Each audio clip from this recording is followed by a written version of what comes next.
Lungisa handed himself over at the North End prison.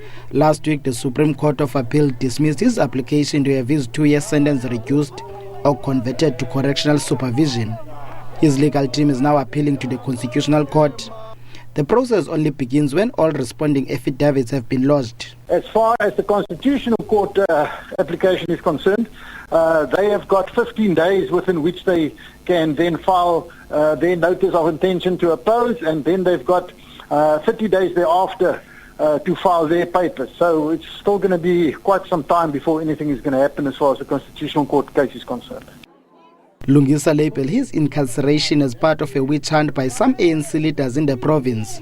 Ryno as a person, I interact with Ryno on daily basis. As a person, Ryno has no issue. You can go, I even went to Ryno's house with his family, with his wife, with everyone at Ryno's house.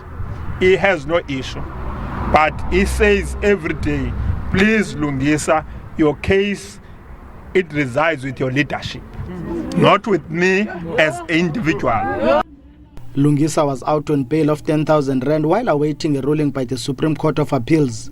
He now wants bail while the Constitutional Court process gets underway. His bail hearing for an extension will be held in the Grahamstown High Court in Makhanda on Monday. The state has indicated it will oppose bail.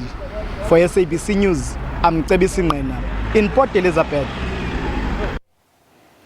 And SABC News reporter Mcebisi Ngqina joins us now. Mcebisi, he was surrounded by supporters today. Give us details of Andile Lungisa's entry into prison. Thank you so much, Francis. As you rightly saw that he was surrounded by ANC supporters. I think the support that has been shown by the ANC Youth League former leaders started when he went to the Constitutional Court on Monday with in an attempt to file leave to appeal papers, but unfortunately he did not file those papers. And then on Tuesday again, he went to the Grahamstown High Court with an attempt again to file papers for his bail conditions to be extended. Again, that did not happen. But I don't know whether there was a miscommunication if you look at these scenarios starting from Monday up on Tuesday with regards to Lungisa and his lawyers, because he went there to the Grahamstown Court without his lawyers. Again today, according to his lawyer, what he was supposed to do was the first thing he was supposed to report to the court clerk where he was sentenced in the Port Elizabeth Magistrate Court. But for Lungisa, he did not go there straight to the court clerk.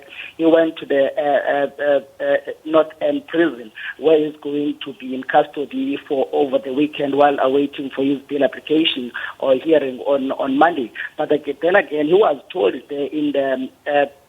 in the North End prison, he must go back to the regional court to sign some papers, and then he can be transferred to the prison.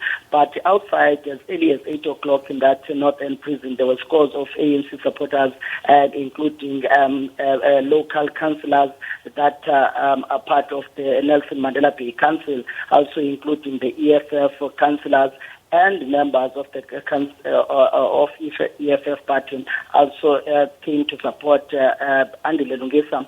Some of the people that were also there was the former secretary of the Western Cape, Thandi Mahambeshala, who also happened to be a convener of the National Task Team of the ANC Youth League.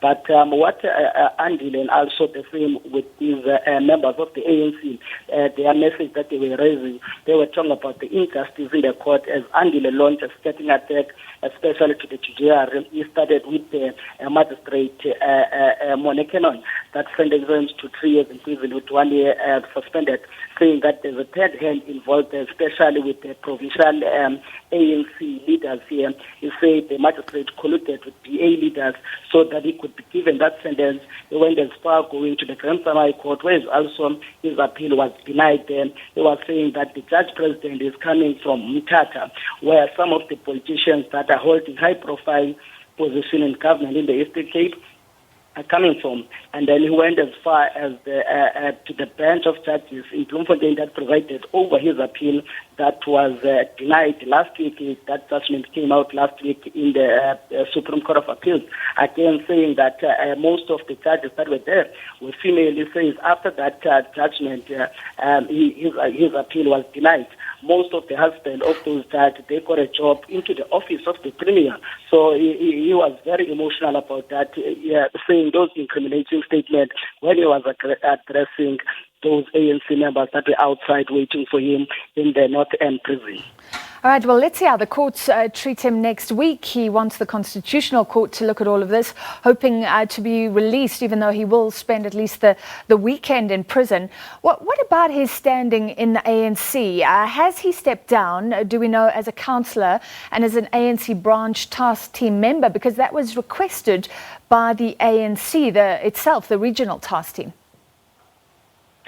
For now, he hasn't stepped down as the ANC councillor in Nelson Mandela Bay, because the process that is supposed to be followed, what the ANC wrote in that letter that they handed to him was that he must resign as the councillor of Nelson Mandela Bay. But Andile, so far, there's no letter that has been received by the Speaker, Buyela Mafaya, because Andile is supposed to write a letter to the Speaker of the Council, Buyela Mafaya, and then the Speaker must forward that letter to the municipal manager, and then the municipality forwards that letter to the ISC declaring a vacancy in council. But for now, there's no vacancy that has been declared in the place of Andile Lungisa, and also there's no councillor that has been shown in the PR list of the ANC that was submitted before the elections to the IEC. And also his membership, he said that he's going to fight for his membership, because remember the resolution of the NEC was that anyone that is facing criminal charges must step aside in the leadership position. In his argument, he's saying that there is no point of him stepping down as the councillor when he is not in a leadership position, because they were saying that he has stepped down as the member of the Mayoral Committee of Infrastructure in Nelson Mandela Bay, saying that was a leadership position, and also you see no reason that why should his membership be suspended, as he has already stepped down as also as the leader of the Ward 2 branch of the ANC branch in Nelson Mandela Bay. But he's saying that going forward he's going to write to the top structures of the ANC, complaining about the treatment that he has received from the PEC in the Eastern Cape. All right, let's see how this plays out in the party as well. Thank you very much, ANC reporter, SABC reporter there, Mcebisi Ngqina.